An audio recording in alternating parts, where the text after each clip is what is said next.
Why you have to make all these excuses for her? This, like I said, all this was this week was people who said, "Oh, she ran a flawless campaign. How ridiculous!" Or it's sexism, it's racism. This is an old playbook. Yes, I didn't say any of those things. I know, but I've heard a lot of these things, and like I think America's perfectly willing to elect a woman. They just didn't like the last two that were put up. The vice president to Joe Biden, whether it was a male, female, black, white, or anything else, was going to have a giant political albatross around their neck, and they could perform perfectly or perform imperfectly. But that person was going to be at a disadvantage. She didn't make a good case. Well, she didn't denounce the past stuff that people didn't like. She just tried to ignore it. I've been on that MSNBC, mate. It was propagandist nutcrackery on there. I went on a show called Morning Joe.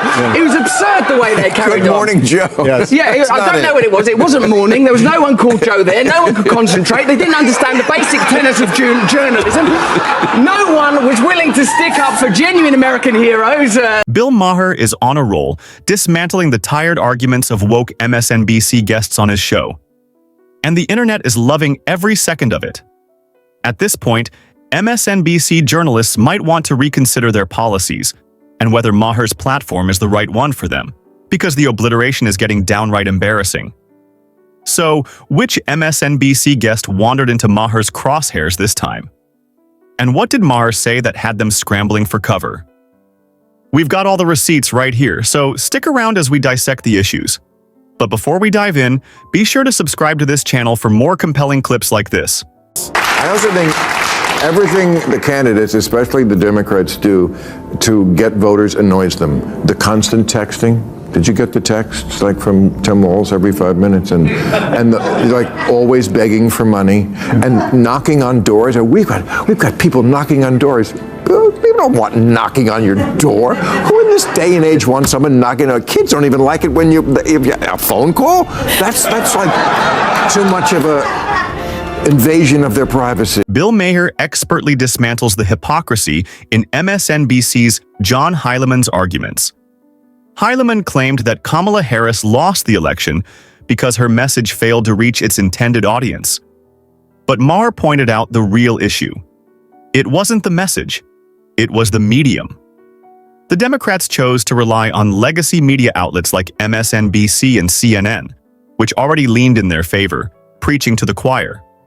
Meanwhile, Trump was reaching broader audiences on neutral platforms like Joe Rogan's podcast and Theo Von's show. When the legacy media approach fell flat, Democrats took a more intrusive route, resorting to mass text messages and even knocking on doors, crossing the line into people's personal space. Instead of adapting to meet people where they actually were, they doubled down on outdated methods, alienating potential supporters in the process. Might emerge as the strongest Democratic opposition leader in the next Trump era. Oh, well, that's a good question. I mean, like Adam Schiff, he won right big. And he won big. I like Westmore. Westmore's fantastic. He's in Maryland. Yep. But who's going to be the one? Gavin Newsom, we have here in this state. He's already like called the legislature to. I mean, Trump hasn't done anything yet, but I understand the. This was the problem. You know, there was a 2014 study that showed that Fortune 500 companies were more likely to pick a female CEO if the company was struggling, basically setting women up for the big job, but to also fail. If they did well, fine. But if they failed, like, look, we have a female CEO while failing. And that's what I feel like they did to Kamala Harris. When Biden refused to step aside and not run again, he was supposed to be that bridge. He backed off on that promise due to arrogance. And then he drops out after a catastrophic debate performance, and they set Kamala Harris up to... What is this journalist even talking about? The Democrats already had their message locked and loaded. All Kamala Harris had to do was amplify it, and supposedly everything would fall into place. But here's what they're missing. Americans are discerning. They didn't just listen to polished speeches. They looked at the reality they were living through: skyrocketing inflation, rising crime, an unsecured border. These weren't just headlines, they were daily struggles. And voters took note. They weren't swayed by political slogans, they were motivated by lived experience. Even if Biden were at peak mental fitness, it wouldn't have made a difference. Americans weren't buying what the Democrats were selling. In fact, Biden likely would have lost by an even wider margin, because the problem wasn't just the messenger, it was the message itself. and voters had already tuned it out. And they set Kamala Harris up to fail. That was a 3-month campaign, and she was supposed to introduce herself to the American people. No wonder people were Googling, did Joe Biden drop out? And so... No. You're saying 3 months wasn't long enough? I mean, it was too long. It was long enough. It was long enough. If they had a primary... It's not that they didn't have time to introduce. They met someone and they didn't like them. Once again, Bill Maher is spot on. It's not that the Democrats lacked capable candidates to step into Joe Biden's shoes. In fact, as Michael Douglas later pointed out on the show, they had a strong bench. Plenty of seasoned, competent leaders ready to take the mantle. Governors, senators, rising stars. They had options. But they didn't choose those individuals. Why? Because they were too busy playing identity politics instead of focusing on merit and leadership ability. They fixated on optics. They were desperate to appear universally appealing. So, they calculated that selecting a black female as vice president would secure support from both women and black communities. But politics isn't about checking diversity boxes. It's about connecting with voters through competence, vision, and real solutions. Voters don't just want to feel represented. They want leaders who can solve problems. By choosing symbolism over substance, the Democrats underestimated the electorate. They assumed identity alone would win hearts and votes. But people saw through it. The choice felt performative, not genuine. And in the end, it wasn't enough to secure trust or victory. That miscalculation might be one of the reasons they're facing the political backlash they are today. Sitting vice president, and you get put on elevated to the top of the ticket 107 days ahead of the election. I think that is a very high degree of difficulty to put on anybody. And I do not think she is the perfect candidate.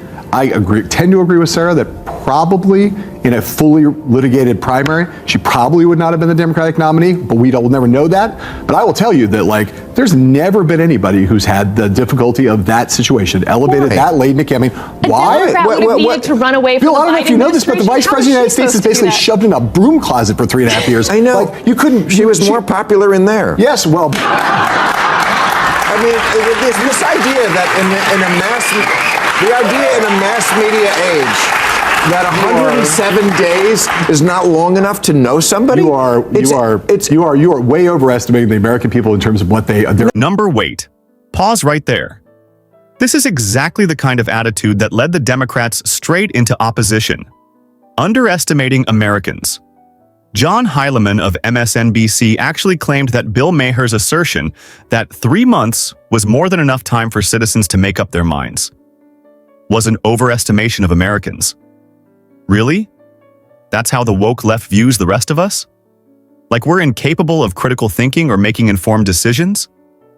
No wonder one MSNBC host had the audacity to declare that Americans don't even know what they want. Newsflash. We absolutely do. And it's certainly not a puppet who blindly follows the bidding of the woke left. Americans don't want leaders who treat them like they're clueless. We want leaders who respect our intelligence, understand our struggles, and actually stand up for our interests.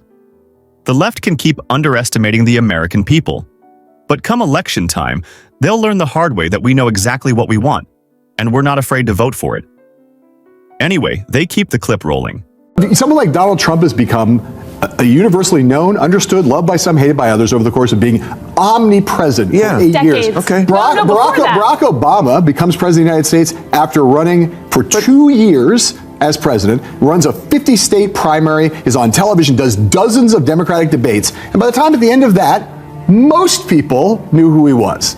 Most people. Yeah. You drop somebody into the middle of the top of the ticket, 3 days out, 3 months out. You are going to have to spend a lot of time trying to introduce yourself to the country while also being in a steel cage death match with Donald Trump. Okay, but I don't know if you ever watched this show, but I had Michael Douglas on this week. Yeah. At the top, we were talking about this, and he made a very good point that every other country in the world can do it in months, sometimes weeks. Why can every other country do it in that short a period of time? Are they all so much brighter than America? I don't think so. That's exactly my point. Some countries manage to hold decisive elections in just a matter of weeks. Trust me, With this kind of mentality, the Democrats are better off in opposition. They're failing to grasp the obvious, that their disastrous mismanagement of the economy, coupled with their out-of-touch, often absurd policies, is precisely what landed them where they are today. Americans aren't easily fooled.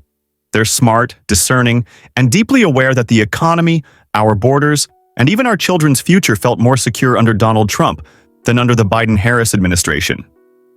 It wasn't just about jobs or inflation. It was about security, leadership, and common sense. In fact, I'll say it again. Biden would have lost this election no matter who the Democrats put forward. Kamala, Newsom, Whitmer, it wouldn't have mattered.